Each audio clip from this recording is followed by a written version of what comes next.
అసలు మనిషి గొప్పతనాన్ని ఎలా గుర్తిస్తాం? దీని గురించి చర్చిద్దాం.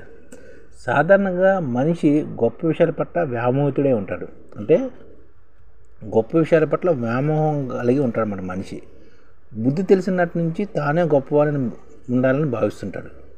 తన గొప్పతనాన్ని ఇతరుల ప్రతిభను తన గొప్పతనాన్ని ఇతరులు గుర్తించాలని తాపత్రయపడుతుంటాడు అనమాట. తనకు సంబంధించిన సామాన్య విషయాలు కూడా గూడంతలు కొండంతలుగా చెబుతూ అందరిలో తను ప్రత్యేకమైన వ్యక్తిగా భావించుకుంటాడు. ఇతరుల కంటే ఏనాడు తను తక్కువ కావడానికి ఇష్టపడడు. ఇది మానవ నైజం. మనల్ని మనం గొప్పగా భావించుకోవడం మన దురహంకారం, అవివేకం. అంతేకాకుండా పరాయి వారిలో లోపాలను ఎత్తి చూపడం కూడా మన దృష్టి లోపమే. ఈ రెండు అవలక్షణాలు మన అభ్యున్నతికి అవరోధాలే. అంటే మనంగా గొప్పలను భావించుకోకూడదు. ఇది దురహంకారం, అవివేకం అవుతుంది. అంతేకాకుండా పరాయి వాళ్ళ లోపాలను ఎత్తి చూపడం కూడా మన దృష్టి లోపం. ఈ రెండు అవలక్షణాలు మనం అభ్యున్నతికి అవరోధాలు. అసలు ఒక మనిషి గొప్పతనం ఎలా గుర్తిస్తాం? మాటలు, ఆలోచనలు, వృత్తి, ధనము, పాండిత్యం ఇవేవి గొప్పతన అర్హతలు కావు. పదవి, పలుకుబడి ఉంటే ఆ మనిషిని అవసరార్థం పొగిడేవారు ఎక్కువ. అవసరం తీరిపోయాక ఏమాత్రం పట్టించుకోరు. అందువల్ల మనలో ఎవరైనా ప్రతిభ కానీ ప్రత్యేకత కానీ ఉంటే అది ఆ పరమాత్మ ప్రసాదించే పరమని భావించి వినమ్రతతో ప్రవర్తించాలి తప్ప వెరవెగకూడదు. మన గొప్పతనం చూసి ఎవరైనా ఆకాశానికి ఎత్తినా కాళ్ళు నేల మీదే ఉండేటట్లు చూసుకోవాలి. నిజమైన ప్రజ్ఞాపాఠవాలు కలిగిన వాళ్ళు పొగడ్తల కోసం పాకులాడరు, ప్రశంసల కోసం ఆరాటపడరు. తమ గొప్పతనం గుర్తించి ఎవరు ఎంతలా పొగడ్తల్లో ముంచెత్తినా వాటిని ఏమాత్రం పట్టించుకోరు. తామరాకం మీద నీటి బుట్టలో ప్రవర్తిస్తారు. ఇటువంటి వాళ్ళ గురించి విదురుడు పార్గ్యులైన వారు తమకు ఏది లభించినా అంతా భగవంతుని దయగా భావిస్తారు. సన్మానాలకు ఆశపడని చెబుతాడు విదురుడు. గొప్పతనం పొందడానికి రాజ్యాధికారం అవసరం లేదు, డబ్బుతో పని లేదు.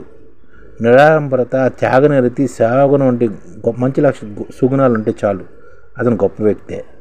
ఎంత గొప్పగా జీవించావో నీ చేతిలో చెప్పాలి, ఎంత గొప్పగా మన్నించావో పరులు చెప్పాలంటారు పెద్దలు. ఏ మనిషి అయినా గొప్పగా జీవించాలంటే ఉండవలసినవి దయ, ప్రేమ, ఇతరులకు సాయం చేయాలనే తపన. ఇవే మనిషికి శాశ్వత కీర్తిని అందిస్తాయి అంటారు వివేకానందులు. అందుకని వివేకానందులు అంత గొప్ప వ్యక్తి. మనసు, మాట, చేత ఏకరీతిగా సాగితేనే మనుషులు మహాత్ములుగా నిలిచిపోతారనేది ఉపనిషత్తుల బోధ. వారు పూజ్యులే అందరి మనల్ని అందుకుంటారు. శ్రీరాముడు, హనుమంతుడు, శ్రీకృష్ణుడు, హరిశ్చంద్రుడు, రామకృష్ణ పరమహంస, వివేకానందుడు ఇలా మనం పూజించే ఆదర్శమూర్తులందరూ రుజువర్తనం, సేవ, ధర్మరక్షణ, సత్యవాకు, ఆధ్యాత్మిక జీవనం వల్ల ఆదర్శప్రాయులయ్యారు విషయాన్ని మనం మర్చిపోకూడదు. నిజానికి అందరిలోనూ ఈ పరమాత్మను దర్శించేవారు మహాత్ములు, గొప్పవాళ్ళు. మహాత్ములు అంటే సర్వవ్యాప్తమైన ఆత్మానుభవం గలవారు. భూమి కన్నా సముద్రం గొప్పది. ఆ సముద్రానికి ఒక కుటకలో మింగిన అగస్త్య మహర్షి అంతకన్నా గొప్పవారు.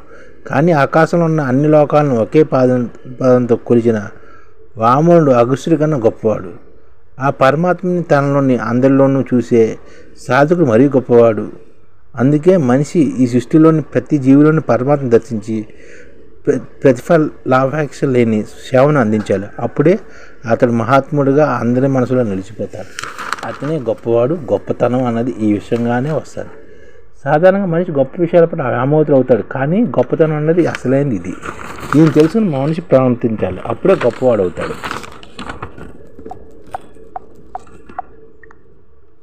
ఈ ఛానల్ ముఖ్య ఉద్దేశం ఏంటంటే మన తెలుగు రాష్ట్రాల్లో 1 కోటి మందికి సంఘటిత రంగాల్లో ఏ విధంగా ఉద్యోగాలు ఇవ్వవచ్చు, కనీస నెల జీతం 30,000 వరకు ఏ విధంగా ఇవ్వవచ్చు, ఏ విధంగా చేస్తే ఉద్యోగాలు సృష్టించబడతాయో వివరిస్తూ ఈ ఛానల్ వీడియోలు వస్తాయి. అలాంటి వీడియోలు మీకు కావాలంటే మన ఐడిఎఫ్ భాస్కర్ ఛానల్ని సబ్స్క్రైబ్ చేసుకోండి. ఐడిఎఫ్ అంటే ఇండియన్ డెవలప్మెంట్ ఫోర్స్. ఈ వీడియోలు చూసిన తర్వాత మీకు నచ్చితే లైక్ చేయండి, మీ ఫ్యామిలీ మెంబర్స్కి షేర్ చేయండి, మరియు మీ ఫ్రెండ్స్కి షేర్ చేయండి. Thank you. నమస్కారం.